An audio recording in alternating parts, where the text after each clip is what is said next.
देखो, इस वीडियो के अंदर हम काला पेपर सेट 2024 के हर पेपर के क्वेश्चन नंबर 25 का सॉल्यूशन करेंगे विषय विज्ञान के। तो देखो यहाँ पर पहले पेपर में जो 25वें नंबर पे प्रश्न पूछा गया है वो चैप्टर नंबर 1 का है।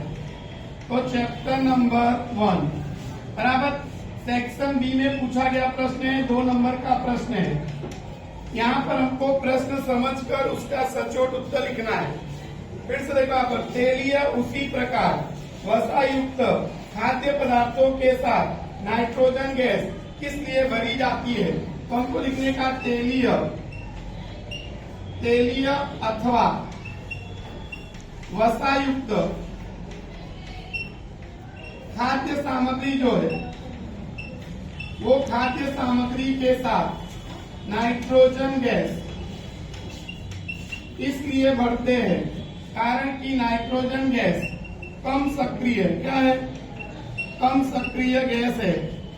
तो ये क्या करती है कि ये तेलीय अथवा वसायुक्त खाद्य सामग्री का उपचयन नहीं करती, यानी उपचयन नहीं करती है, जिसके कारण विकृत गंधिता की घटना उत्पन्न नहीं होती है। इसलिए तेलीय अथवा वसायुक्त खाद्य सामग्री को नाइट्रोजन से प्रभावित किया जाता है, यानी नाइट्रोजन गैस भरी जाती है। फिर से देखो, तेलीय अथवा वसायुक्त खाद्य सामग्री में नाइट्रोजन गैस इसलिए भरी जाती है क्योंकि नाइट्रोजन कम सक्रिय गैस है। तो वो तेलीय अथवा वसायुक्त खाद्य सामग्री का उपचयन नहीं करती, जिसके कारण विपरीत गंधिता की घटना उत्पन्न नहीं होती है, यानी कि इस सामग्री का स्वाद और गंध बदलती नहीं है, क्योंकि उसको हमने क्या किया है, नाइट्रोजन से प्रभावित किया है और नाइट्रोजन कम सक्रिय है, तो वो उसका उपचयन नहीं करेगी, जिसके कारण विपरीत गंधिता की घटना उत्पन्न नहीं होती है। इसलिए तेलीय अथवा वसायुक्त खाद्य सामग्री में हम नाइट्रोजन गैस भरते हैं। ऐसा आपको उत्तर में लिखना है। दूसरे पेपर में पूछा गया प्रश्न है, रासायनिक अभिक्रिया दौरान किस प्रकार का परिवर्तन देखने को मिलता है। तो रासायनिक अभिक्रिया के दौरान एक तो प्रारंभिक पदार्थ के रंग में परिवर्तन होता है, तो रंग में परिवर्तन। नंबर 2 अवस्था में परिवर्तन, अवस्था में परिवर्तन। नंबर 3 बराबर नंबर 3 होता है तापमान में परिवर्तन, तापमान में परिवर्तन। और नंबर 4 कोई गैस उत्पन्न होती है, कोई गैस उत्पन्न होती है। तो ये सब परिवर्तन हमको रासायनिक अभिक्रिया के दौरान देखने को मिलते हैं। तो ऐसे 4 पॉइंट वाइज आपको पॉइंट लिखने रहते हैं एग्जाम में। अगला प्रश्न है पेपर नंबर 3 का, नीचे के गैसों की लाक्षणिक कसौटी दीजिए। तो देखो, नीचे की गैस की बात करें तो ये दिया आपको CO2 कार्बन डाइऑक्साइड। तो हम क्या करेंगे, कैल्शियम हाइड्रोक्साइड। कैल्शियम हाइड्रोक्साइड को बोलते हैं हम बराबर, कैल्शियम हाइड्रोक्साइड को बोलते हैं बुझा हुआ चूना। बुझे हुए चूने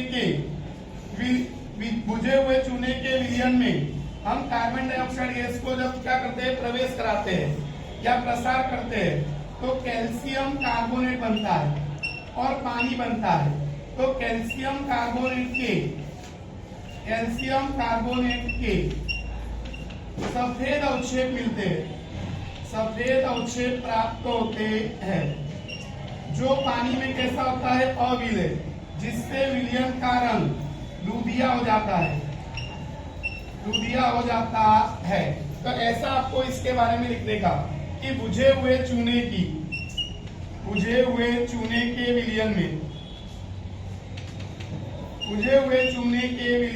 में हम कार्बन डाइऑक्साइड गैस को जब प्रसार करते हैं तो कैल्शियम कार्बोनेट और पानी बनता है।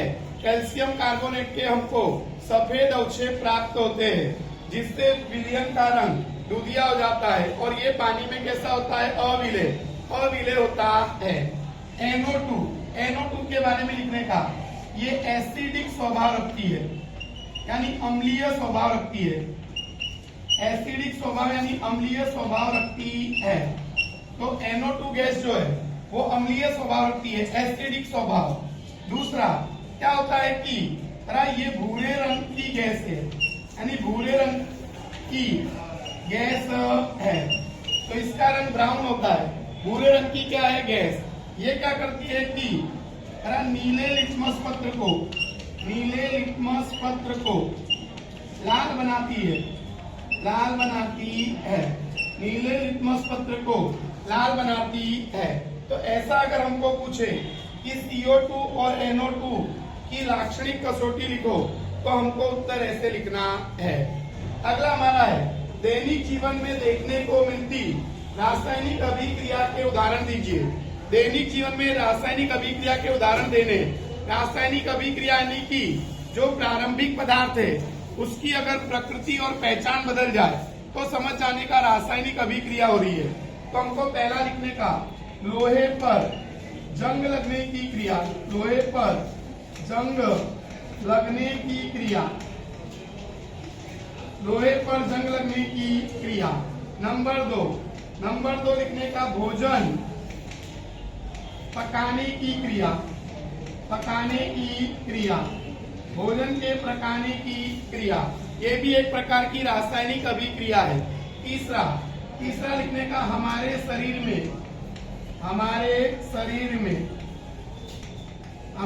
शरीर में भोजन का पाचन या भोजन के पाचन की प्रक्रिया, ये भी रासायनिक अभिक्रिया है। और अगला लिखने का कि हम सांस लेते हैं, तो ये भी कैसी अभिक्रिया है, रासायनिक अभिक्रिया। अगला लिख सकते हैं कि अगला अंगूर का या अंगूर के रस का किण्वन होने से एथेनॉल बनता है। तो ये सब रासायनिक अभिक्रिया के उदाहरण है जो हमको दैनिक जीवन में देखने को मिलते हैं। अगला हमारा आता है पांचवा प्रश्न, सीमेंट बनाने में कौन से पदार्थ का उपयोग होता है। पहले चैप्टर में बुक के अंदर से पूछा गया प्रश्न है, सीमेंट बनाने के लिए कैल्शियम ऑक्साइड का उपयोग होता है, कैल्शियम ऑक्साइड का उपयोग होता है। तो सीमेंट बनाने के लिए कैल्शियम ऑक्साइड का उपयोग होता है। अब पूछा है कि उसकी बनावट लिखिए, यानी हमको उसकी क्या लिखनी है, बनावट। तो बनावट लिखने के लिए आपको याद रखने का कैल्शियम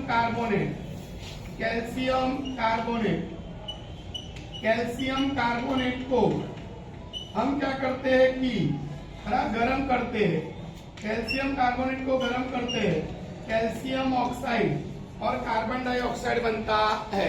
तो ये जो कैल्शियम ऑक्साइड बनता है, इसी का उपयोग सीमेंट बनाने के लिए किया जाता है। तो ये कैल्शियम ऑक्साइड की बनावट हो गई। तो याद रखने का पहला प्रश्न पूछा है सीमेंट बनाने में कौन से पदार्थ का उपयोग होता है, तो हमको लिखने का कैल्शियम ऑक्साइड। अच्छा, दूसरा उसकी बनावट लिखिए।